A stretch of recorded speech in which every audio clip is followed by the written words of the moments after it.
बिस्मिल्लाहिर्रहमानिर्रहीम। अस्सलाम वालेकुम नादरीन, आप यूट्यूब चैनल देख रहे हैं। मैं इमरान खान हूँ।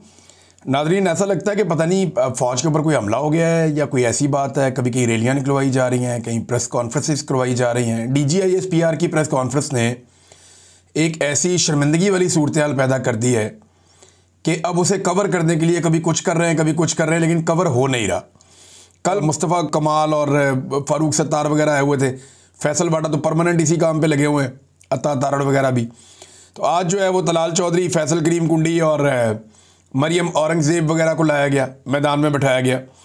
फैसल वाडा कह रहे हैं जी रगड़ के रख देंगे, तलाल चौधरी कह रहे हैं जी ज़बान खींच लेंगे, वो DG साहब कहते हैं तुम्हारी हैसियत क्या है। ये समझ नहीं आ रही ये किस तरफ जा रहे हैं, ये चाहते क्या है। भाई एक आदमी को जेल के अंदर बंद किया हुआ है और उसके ऊपर जुल्म कर रहे हैं। अब वो जुल्म के खिलाफ बोलता है तो कहते हैं जी बोलता क्यों है।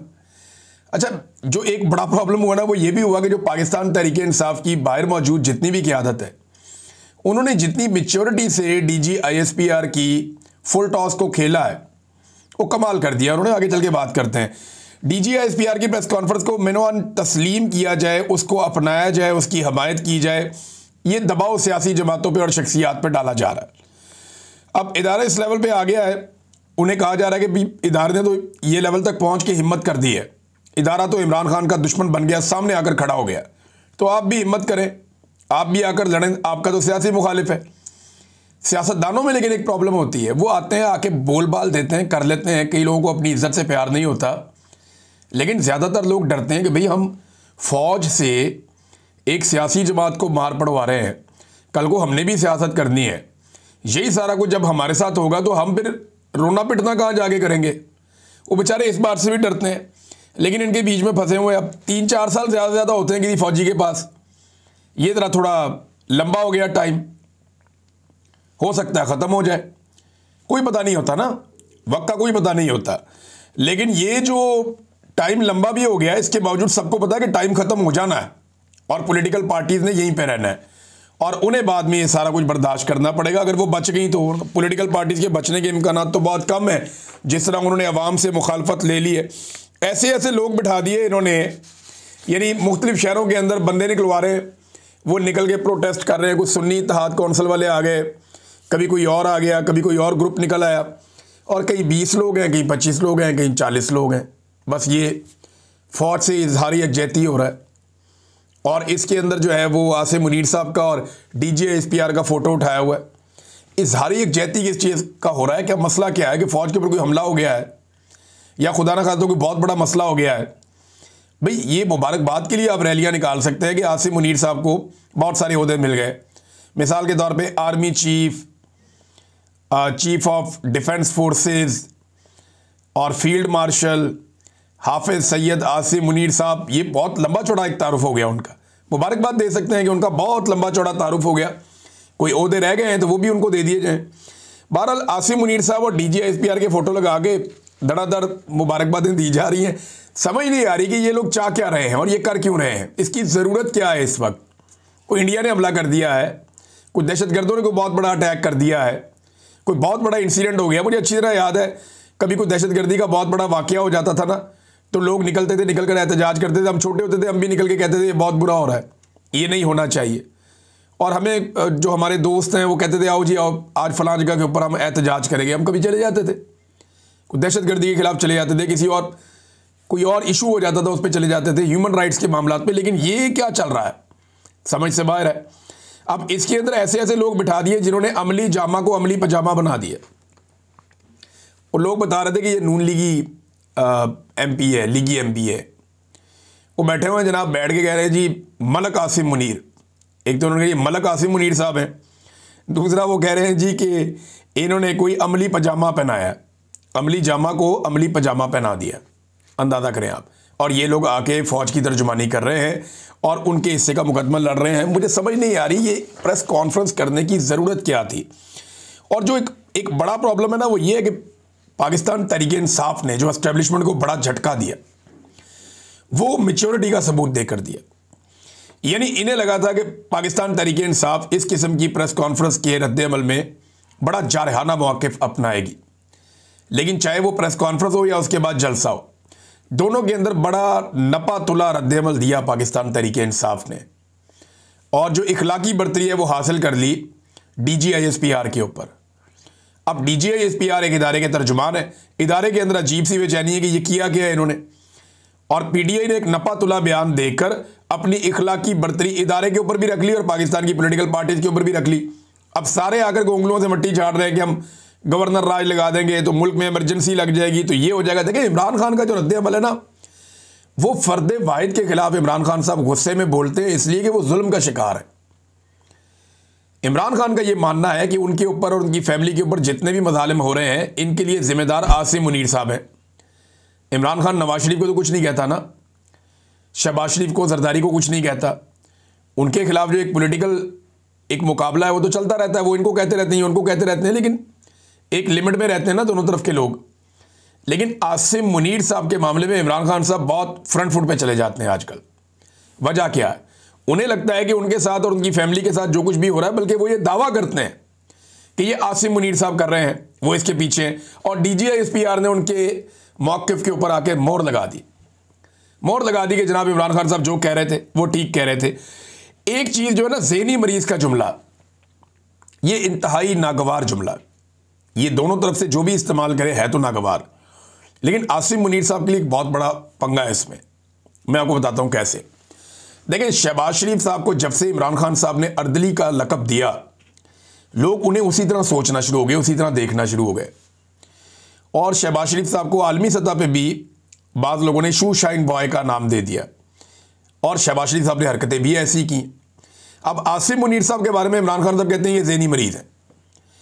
अब ये ज़हनी मरीज़ अगर किसी मुल्क का आर्मी चीफ है और वो मुल्क एटमी कुव्वत है, वो ये फिर एक नया पंगा है। अब इमरान खान साहब ने तो कह दिया, उन्होंने कहा जो उनके ऊपर जुल्म हो रहा है, उनकी पार्टी के ऊपर जो जुल्म हो रहा है, जिस किस्म का वो तशद्दुद का सामना कर रहे हैं, जिस किस्म के हालात में उनको डाल दिया गया है और पाकिस्तान नीचे से नीचे जा रहा है, वो उस तनाजुर में ज़हनी मरीज़ कह रहे हैं। लेकिन यहां पे एटम बम का कंट्रोल भी उन्हीं के पास है, आसिम मुनीर साहब के पास। तो ये काबिल कबूल नहीं हो सकता ना, ये बड़ा प्रॉब्लम क्रिएट हो जाएगा। तो ये बड़ा नागवार गुजरता है जुमला। और फिर इमरान खान साहब को वापस जब ये कहा गया DGISPR की जानिब से साइकोपैथ या ज़हनी मरीज़, और DGISPR ने अपनी प्रेस कॉन्फ्रेंस में आंख मारते हुए ये कहा, वैसे ये जेब तो नहीं देता, यूनिफॉर्म पहन के आप आंख मारें, एक खातून सहाफ़ी आपको सवाल करें और आप आंख मार के उसका जवाब दें, बड़ा नामुनासिब है। मैं कोई ऐसी मायूब बात नहीं कर रहा, लेकिन ये तर्ज़ अमल नामुनासिब, बॉडी लैंग्वेज होनी नहीं चाहिए एक यूनिफॉर्म्ड ऑफिसर की। शहबाज शरीफ ने जब आंख मारी थी, अजीब सा मुंह बनाया था। जब ट्रंप ने कहा था आओ ना, वो जो अंदर तारीफ़ें कर रहे थे, अंदर बंद कमरे में जो तारीफ़ें कर रहे थे, जो अंदर मेरी गेम उठा रहे थे, वो इधर उठाओ सबके सामने। तो शहबाज शरीफ साहब आंख मारते हुए फटाफट आए और शू शाइन बॉय बन गए। फटाफट शहबाज शरीफ साहब ने तारीफ़ों के पुल बांधे, फिर वापस निकल गए। अब उन्होंने भी एक इस तरह का ही मुंह बना के आंख नीचे की थी। ऐसे ही DGISPR ने तो बाकायदा आंख मार दी। अच्छा, मैंने जब पहले क्लिप देखा ना, मैं हैरान हो गया। मैंने कहा नहीं इस लेवल तक नहीं जा सकते। फिर एक YouTube के ऊपर जाकर देखा, वहाँ पे भी इसी तरह आंख मारी हुई थी। वो एक दो जगह पे देखा तो हर जगह पे वो आंख मारी हुई है DGISPR ने। कितनी मायूब और कितनी बुरी बात है। ये बॉडी लैंग्वेज की बेसिक आइडियोलॉजी इनको पता होनी चाहिए। छोटी छोटी चीज़ों का आइडिया तो होना चाहिए ना। DGISPR है, आम आदमी तो नहीं है। पूरे इतने बड़े इदारे को, पाकिस्तान का सबसे बड़ा इदारा है, उसको रिप्रेजेंट कर रहे हैं। बहरहाल अब ये जो ज़हनी मरीज़ वाला मामला है, इमरान खान साहब को भी ज़हनी मरीज़ वापस कह दिया गया, उसकी वजह से ये इशू बहुत उठ गया पूरी दुनिया में। अच्छा, इमरान खान को तो ज़हनी मरीज़ आप साबित कर ही नहीं सकते। वो तो जेल के अंदर बैठा हुआ 2.5 साल से पूरे पाकिस्तान को घुमा रहा है और आपकी सारी सियासत उसके इर्द गिर्द घूम रही है। वो आदमी ज़हनी मरीज़ कैसे हो सकता है? वो तो बलागतहीन आदमी होगा जिसने सबको चक्कर दिया हुआ जेल के अंदर बैठ के, जो जेल के अंदर बैठ के अपनी पार्टी नहीं पूरे मुल्क के निज़ाम के फैसले कर रहा है और आप उसके सामने मजबूर हैं। ये वो आदमी है जब पूरी दुनिया कोविड के अंदर, जब कोरोना वायरस आ गया था, पूरी दुनिया कोरोना के अंदर मार खा रही थी। पाकिस्तान की मिलिट्री एस्टेब्लिशमेंट सहाफ़ियों को बुला बुला कर कह रही थी कि इमरान खान पे दबाव डालो, लॉकडाउन लगाए। अपोजिशन जमातों को एस्टेब्लिशमेंट कह रही थी कि इमरान खान पे तुम दबाव डालो, ये लॉकडाउन लगवाए, ये पाकिस्तान को मरवा देगा। लेकिन वो अकेला आदमी डट गया था। उसकी जहानत का आप यहां से अंदाज़ा करें कि पूरी दुनिया ने तारीफ़ की कि दुनिया में अगर कोई मुमालिक टॉप के ऊपर निमट सके कोरोना वायरस से, जिनकी हिकमत अमली सबसे बेहतर थी तो उनमें एक इमरान खान था। ज़हीन तो वो उतना है, और इसकी जहानत के बारे में बहुत सारे लोग बहुत सारी बातें माजी में कर चुके हैं। नाज़रीन, DGISPR ने शेख मुजीब को गद्दार कहा था, हालांकि गद्दार तो याह्या खान था। ये मैं तो बिल्कुल खुलकर कहूंगा। उसकी एक वजह है ना, याह्या खान की रंगीनियां किताबों के अंदर लिखी हैं और आज तक कभी किसी ने डिनाई भी नहीं किया। हमारे जो मुजीबुर रहमान शामी साहब हैं, उन्होंने जो कुछ याह्या खान के बारे में बताया प्रोग्राम के अंदर, टीवी के ऊपर, वो सुन लें आपके कानों से धुएं निकल जाएंगे। जितनी तारीख की किताबें वो बताती हैं, मुजीबुर रहमान कमीशन की रिपोर्ट पढ़ ले, वो ये बताती है कि याह्या खान ने जो तबाही फेरी उसकी वजह से पाकिस्तान दो टुकड़े हुए। तो गद्दारी तो याह्या खान ने की ना, आइन से भी गद्दारी की, हलफ से भी गद्दारी की, अपने मुल्क से भी गद्दारी की, पाकिस्तान के 90,000 के करीब फौजी भी कैदी बनवा दिए, तारीख का बदतरीन सरेंडर भी करवा दिए। तो गद्दार तो जनरल याह्या था। अच्छा, जनरल मुजीब को अब DGISPR कह रहे हैं जी गद्दार है, मगर नवाज शरीफ का अभी एक क्लिप वायरल हो गया दोबारा। उसमें तो वो कह रहे हैं कि वो बहुत अच्छा आदमी था।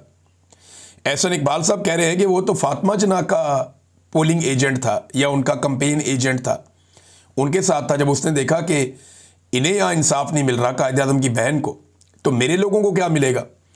तो एहसन इकबाल, ख्वाजा आसिफ, मोहम्मद नवाज शरीफ ये बार बार गवाहियाँ दे चुके हैं शेख मुजीब के हक़ में, और ये सारे आज इक़्तिदार में। अब फैसल वाफदा जैसे लोग ये कहते हैं, या सुहेल वड़ाई साहब ने भी लिखा है कि एस्टेब्लिशमेंट के बाद सबूत आ गए हैं कि तहरीक इंसाफ जो है वो एस्टेब्लिशमेंट के या फौज के या मुल्क के खिलाफ है, लिहाजा अब उनको स्पेस नहीं दिया जाएगा। यार ये सबूत जो है ये नवाज शरीफ के खिलाफ भी थे, यही सबूत जरदारी के खिलाफ भी थे, यही सबूत बेनज़ीर के खिलाफ भी थे, यही सबूत बुगटी के खिलाफ भी थे, यही सबूत बाजा खान के खिलाफ भी थे, यही सबूत फातिमा जना के खिलाफ भी थे, यही सबूत जो है वो जुल्फ़िकार अली भुट्टो के खिलाफ भी थे। ये सबूत बड़े अरसे से हमने बहुत देखे हैं। ये सबूत दिखा दिखा के खबरें चलवा देते हैं और टाउट्स उठ के चला भी देते हैं, और बाद में पता चलता है जनाब गेम कोई और है, खेल ही कोई और है। फिर उन्हीं के साथ जाकर बैठ जाते हैं। जब आवाम का डंडा आएगा ना, प्रेशर आएगा, तो इन्हें अपने घुटनों पे बैठ के इमरान खान को सलाम करना पड़ेगा। ये मैं जानता हूँ, और ये होगा इस मुल्क में इंशाअल्लाह। अल्लाह रब्बुल इज़्ज़त बहुत ताकतवर है, उसके सामने किसी की ताकत नहीं चलती। अगर अल्लाह ने इमरान खान को इज़्ज़त दी है तो किसी वजह से दी है, ये बिला वजह नहीं है। फवाद चौधरी ने एक बड़ी अहम बात की। फवाद चौधरी साहब तनकीद का निशाना भी बनते रहते हैं लोगों की। वो फवाद चौधरी साहब का और लोगों का मामला है, लेकिन उन्होंने एक बात बड़ी ज़बरदस्त की। उन्होंने कहा जब ये हुकूमत के वज़रा कहते रहे इमरान खान को माइनस कर दो, असल में माइनस इमरान खान का इस वक्त फार्मूला चलाया जा रहा है ना, किसी तरह इमरान खान को बाहर निकालो। यही काम 4 साल से कर रहे हैं, जो हो नहीं रहा। पूरा पाकिस्तान ही माइनस कर दिया पकड़ के, हर इदारा माइनस हो गया, हर एक की क्रेडिबिलिटी खत्म हो गई। नवाज शरीफ माइनस हो गया, जरदारी माइनस हो गया, पीपल्स पार्टी, PMLN, ANP, सारी जमातें, फजलुर रहमान, सारे माइनस हो गए। इमरान खान को माइनस करने के चक्कर में वो माइनस नहीं हो रहा। अब जनाब फवाद हुसैन साहब कहते हैं, चौधरी साहब, कि जब हुकूमत के वज़रा कहते हैं कि तहरीक इंसाफ माइनस इमरान खान होगी, तो इसका मतलब ही क्या है भाई। तहरीक इंसाफ तो आपने 9 मई और 20 जून के दौरान ठुड्डे और मुक्के मार मार कर ख़त्म कर दी थी। अब तो इमरान खान है और अवाम है। तहरीक इंसाफ ना रजिस्टर्ड पार्टी है, ना इलेक्शन सिंबल है उनके पास, ना इनका कोई स्ट्रक्चर है, तो माइनस क्या करना है, वो तो है ही नहीं। ये जो ओहदेदार हैं इनको आज फारिग कर दें, इनकी जगह इमरान खान कॉलेज के लड़के लड़कियों को ले आएगा, वो तहरीक इंसाफ बन जाएंगे। वो कहेगा तो वो आगे आ जाएंगे। मेंबरान असम्बली का इस्तीफा कल इमरान खान ने दिलवाना है, आज आप दिलवा दें, इससे क्या फ़र्क पड़ता है। माइनस इमरान खान के वफाक पर असरात का भी तजज़िया कर ले, हर काम गुस्से से नहीं होता। फवाद चौधरी समझा रहे हैं कि अब भी संभल जाओ, सियासतदानों को, PTI को, इमरान खान को उनकी स्पेस वापस लौटा दो। लेकिन मुझे लगता नहीं है कि इतनी एस्टेब्लिशमेंट को अकल है। वो अब क्योंकि नया नया अहदा भी आसिम मुनीर साहब को मिला है, तो वो अपने तरीके से सोचेंगे। बैनुल-अक़वामी सतह पे जब दबाव आना शुरू होगा तब चीज़ें बदलेंगी। शेर अफजल मरवत ने कहा जी कि गवर्नर राज लग सकता है, और उसके लिए उन्होंने एक वजह बताई है। वो कहते नहीं गवर्नर राज लगने की देर है, इन हाउस तब्दीली सामने आ जाएगी। यानी जैसे ही गवर्नर राज लगेगा, इमरान खान साहब के सारे जो MPA हैं वो बागी हो जाएंगे। अब वो कह रहे हैं 30 से 35 लोग इन हाउस तब्दीली के लिए सामने आएंगे, ये मेरा ख्याल है। शेर अफजल मरवत, वैसे इमरान खान साहब ने बिल्कुल सही पहचाना था बंदा। उस वक्त बहुत सारे लोग हमायत करते नहीं, शेर अफजल मरवत बहुत अच्छा बंदा है, अभी भी बहुत सारे लोग हमायत करते हैं, मैं खुद भी कहता रहा हूँ कि नहीं यार अच्छा आदमी है, लेकिन शेर अफजल मरवत ने साबित किया कि इमरान खान का विजन सबसे ज़्यादा है। इमरान खान ने शेर अफजल मरवत को सबसे पहले पहचाना और सबसे पहले बताया कि ए बंदा ठीक नहीं है। उसके बाद से शेर अफजल मरवत साहब ने हर रोज़ साबित किया कि इमरान खान को नुकसान पहुंचाने का वो कोई मौका जाने नहीं देंगे, ऐसा बाहर दिखाई देता है। नादरीन, यहाँ फैसल वाडा साहब का नाम नया रख दिया पाकिस्तान तहरीक इंसाफ के लोगों ने, जो नामुनासिब है। टॉमी उनका नाम रखा है फैसल वाडा का। पीटीआई के लोग कह रहे हैं जी फैसल वाडा का नाम अब टॉमी है, क्योंकि फैसल वाडा ने खुद ही लोगों को ये नाम दिया। नामुनासिब है, अच्छी बात नहीं है, लेकिन पीटीआई के लोगों ने बताया कि फैसल वाडा का नया नाम टॉमी है और ये नामुनासिब है, ये अच्छी बात नहीं है। लेकिन फैसल वाडा ने ये खेल खुद ही शुरू किया था, अब वो बेचारे खुद ही इसका शिकार भी हो रहे हैं। नादरीन, गुज़िश्ता साल की निस्बत, ये मैं 3 महीने की आपको रिपोर्ट बता रहा हूँ। एक तो हुकूमत कहती है ना आम आदमी को अपना ख़र्चा कम करें, बहुत सारे मुलाजिम नौकरियों से निकाल दिए, पीआईए को बेच रहे हैं, फ़लाना इदारा बेच रहे हैं। हुकूमत अपने अखराजात कम नहीं कर रही। मैं आपको बताता हूँ, ये सरकारी डाटा है, ये डॉन के ऊपर खबर भी छपी हुई है, मोहम्मद ज़ुबैर साहब ने भी इस पर बहुत शोर मचाया। खबर यह है कि गुज़िश्ता साल जुलाई से सितंबर के दौरान जो पाकिस्तान की हुकूमत ने ख़र्चा किया वो 142 अरब था, और इस साल कितना किया, 162 अरब, यानी 20 अरब रुपया इजाफी कर दिया। होना तो ये चाहिए, मुल्क गरीब हो रहा है, सरमायाकारी नहीं आ रही, पाकिस्तान के हालात पहले से बहुत पतले हैं, पाकिस्तान की इकॉनमी तबाह हो रही है, 100 से ज़्यादा बड़ी टेक्सटाइल मिलें बंद हो गई हैं और रोज़ाना की बुनियाद पे मज़ीद मिलें बंद हो रही हैं। वो बेचारे अखबारों में इश्तिहार लगा कर वज़ीर आज़म से अपीलें कर रहे हैं, लेकिन वज़ीर आज़म जिसकी 4 साल से हुकूमत है पाकिस्तान में, इसने तबाही और बर्बादी के अलावा इस कौम को कुछ नहीं दिया। 3 साल से आसिम मुनीर साहब बैठे हैं, उनके दौर में भी बदतरीन तबाही हुई है इकॉनमी के मैदान में। तो अब बजाय इसके कि हुकूमती अखराजात कम होते, 142 अरब के बजाय 100 अरब कर लेते, नीचे ले आते। ये सिर्फ 3 माह के बता रहा हूँ, जुलाई, अगस्त, सितंबर। अब 142 से बढ़ा के 162 कर दिए। अब अगले साल ऐसा लगता है ये और बढ़ा देंगे। तो पाकिस्तान आम पाकिस्तानियों को ये कहता है कि आप अपने अखराजात कम करें, आप अपने मेयार ज़िंदगी को नीचे ले आएं। लेकिन जो सियासतदान है, जो हुकूमत है, इनके अलल्ले तलल्ले ख़त्म नहीं होते, इनकी मौजें लगी हुई है, ये बहती गंगा में हाथ धो रहे हैं और ये अवाम का पैसा अंधाधुंध लुटा रहे हैं। नाज़रीन, कल सुबह फैमिली जाएगी अडियाला जेल में मुलाकात के लिए, और इसके अलावा कुछ वकला की भी एक लिस्ट फ्राहम की गई है कि इन्हें भी मिलवाया जाए। पंजाब के अंदर पोस्टर जारी कर दिए गए हैं और ये हुक्म दिया गया है, ये आलिया हमजा साहिबा ने ये हदायत जारी की है कि पंजाब के लोग पहुँचें अडियाला जेल के बाहर इमरान खान की बहनों को सपोर्ट करने के लिए, क्योंकि इससे पहले उन पर टॉर्चर भी हो चुका है। डीजी आईएसपीआर की प्रेस कॉन्फ्रेंस के बाद जो टेम्परेचर है वो बहुत हाई है। अब देखना यह है कि पंजाब और खैबर पख्तूनख्वा से कितने लोग कैसे आते हैं और अलीमा खानम को या उनकी दूसरी बहनों को इमरान खान से मिलने की इजाज़त मिलती है या नहीं मिलती। एक और चीज़ है नाज़रीन, जिस तरह अभी पेशावर में एक जलसा किया पाकिस्तान तहरीक इंसाफ ने, मोमेंटम बनाने के लिए वो अपनी एक्टिविटीज़ को बढ़ा रहे हैं। अगला जलसा जो है वो कोहाट में करने जा रहे हैं, एतवार वाले दिन उनका जलसा है, तो देखते हैं कोहाट कैसे रिस्पॉन्ड करता है। लेकिन एक मैं आपको तस्वीर दिखाता हूँ, ये ज़रा आप देखें, ये इस्तेहकाम में पाकिस्तान पार्टी का एक स्टेज बना हुआ है फैसलाबाद में, इसके ऊपर ये बड़ा सा बोर्ड लगा हुआ है और ये देखें आप, ये सियासी प्रोग्राम है, कन्वेंशन है, पॉलिटिकल पार्टी है ना, इस पे आसिम मुनीर का फोटो लगा हुआ, 22वें ग्रेड के ऑफिसर हैं, इनका क्या काम है इसके ऊपर? यानी एक पॉलिटिकल पार्टी है इस्तेहकाम में पाकिस्तान पार्टी, इसके ऊपर एक फौजी का यूनिफॉर्म में फ़ोटो लगा हुआ है। ये तो या तो आमरीत में होता है या बादशाहत में होता है। नॉर्मल जमहूरी ममालिक में ये तो नहीं होता कि एक सियासी जमात अपना प्रोग्राम कर रही है और अपने प्रोग्राम में army chief, field marshal, chief of defence forces Hafiz Syed Asim Munir sahab की फ़ोटो लगा रही है। ये तो नामुनासिब बात है। तो इसका ना फ़ौज को नोटिस लेना चाहिए और उन्हें ये पूछना चाहिए कि जनाब आप हमारा फ़ोटो क्यों लगा रहे हैं और किस चक्कर में लगा रहे हैं। अब तक के लिए इतना ही, अपना ख्याल रखिएगा, अपने इस चैनल का भी। अल्लाह हाफ़िज़।